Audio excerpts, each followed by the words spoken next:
यादव को बसपा प्रमुख मायावती द्वारा गिरगिट बताए जाने के बाद लगातार चर्चा तेज हो गई है। इस संबंध में पत्रकारों के सवाल पर जिनकी तरफ से इस तरह के शब्द आ रहे हैं, हम उन्हें प्रधानमंत्री बनाने का सपना देख रहे हैं, ये चर्चा अब हो रही है। और मलूक नागर ने इस दौरान क्या कुछ बयान दिया है वो एक बार आप सुनिए। देखिए, जहां तक बात है प्रधानमंत्री बनाने की, तो कांग्रेस को नसीहत लेनी चाहिए और अखिलेश जी की बात को मान करके उनको प्रधानमंत्री का कैंडिडेट डिक्लेयर करना चाहिए। और जो कई हमारे प्रदेशों में विधायक तोड़ के ले गए थे, उसके लिए माफी मांग लेनी चाहिए। जहां तक बात है दबाव की, दबाव कुछ भी नहीं है, न समाजवादी पार्टी पे है न बसपा पे है। दबाव था 2004 से 2014 तक, जब यूपीए की सरकार थी, कांग्रेस की सरकार थी, तो समाजवादी पार्टी के नेता के खिलाफ भी और हमारे बीएसपी के नेता के खिलाफ भी, यानी कि माननीय मुलायम सिंह यादव जी के खिलाफ भी और माननीय मायावती जी के खिलाफ भी आय से अधिक संपत्ति के केस सीबीआई से रजिस्टर्ड करा के जेल में डालने की तैयारी करती थी कांग्रेस ने। हालांकि वो केस चला, सुप्रीम कोर्ट में जाकर के वो सब रफा दफा हुआ, दूध का दूध पानी का पानी हुआ और न्याय मिला। तो दबाव तो जब था, दबाव की कोई भी चीज नहीं है। पर अखिलेश जी अच्छी बात कर रहे हैं, मायावती जी ने भी कई बार अच्छी बात करी है। और यूपी में ये दोनों नेता अगर अच्छी बात करें तो यूपी किसी के पास की बात नहीं है। फिर यूपी उसकी होगी जिसके साथ एसपी और बीएसपी होगी, और जिसकी यूपी होगी देश उसका होगा। जी, इसके साथ को लेकर कर्नाटक के मंत्री का बयान आया है कि तंबू में 2 डॉल रख दी गई हैं और उन्हें राम बताया जा रहा है। बीजेपी जो है वो लोगों की भावनाओं को धोखा दे रही है, लोगों को धोखा दे रहे हैं। क्या कहेंगे आप इसको लेकर?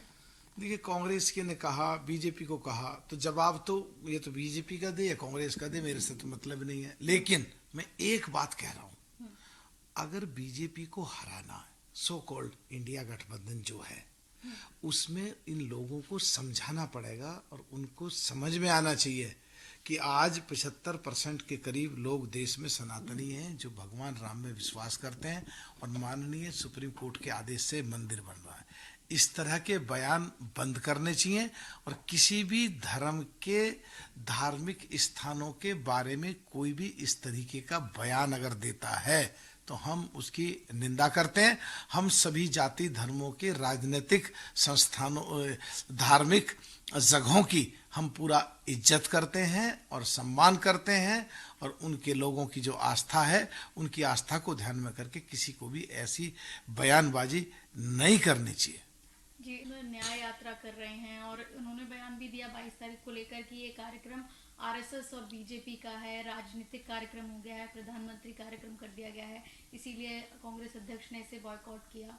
हमारा जो धर्म है वो हमारा निजी होना चाहिए, सार्वजनिक नहीं। क्या कहेंगे? देखिए, माननीय सुप्रीम कोर्ट के आदेश के बाद मंदिर बन रहा है और हम पक्षधर हैं, सभी जाति धर्मों के धार्मिक स्थानों की इज्जत करनी चाहिए।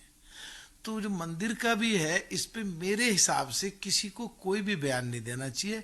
अगर कोई भी कुछ बोलता है तो उस धर्म के लोगों के लिए उनकी आस्था पे चोट पहुंचती है, और अगर इस तरीके से बात करेंगे तो विपक्ष और कमजोर हो जाएगा, और विपक्ष का कमजोर होना देश को कमजोर करेगा, और देश का कमजोर होना किसी भी कीमत पे ठीक नहीं है। जहां तक बात है इस पैदल यात्रा की, कुछ नहीं करना चाहिए। राजनीति सामने सीधी साफ दिख रही है। जो कांग्रेस हमारे कई प्रदेशों में, राजस्थान में, मध्य प्रदेश में, उत्तराखंड में, छत्तीसगढ़ में विधायक तोड़ के लेगी, उनकी माफी मांग लें।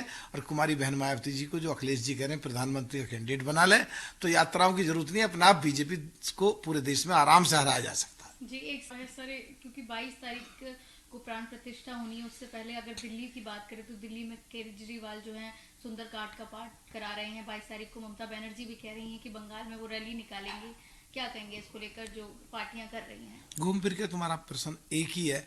सभी धर्मों के धार्मिक स्थानों की सभी राजनीतिक पार्टियों को इज्जत करनी चाहिए, और जहां माननीय सुप्रीम कोर्ट का आदेश भी हो और जहां पे देश की लोगों की ज्यादातर की आस्था का सवाल भी हो, ऐसे में कोई भी बात ऐसी नहीं बोलनी चाहिए जो बीजेपी को उसका मुद्दा बनाने का मौका मिले, और बीजेपी उन मुद्दों को लेकर के विपक्ष को कमजोर कर दें और विपक्ष का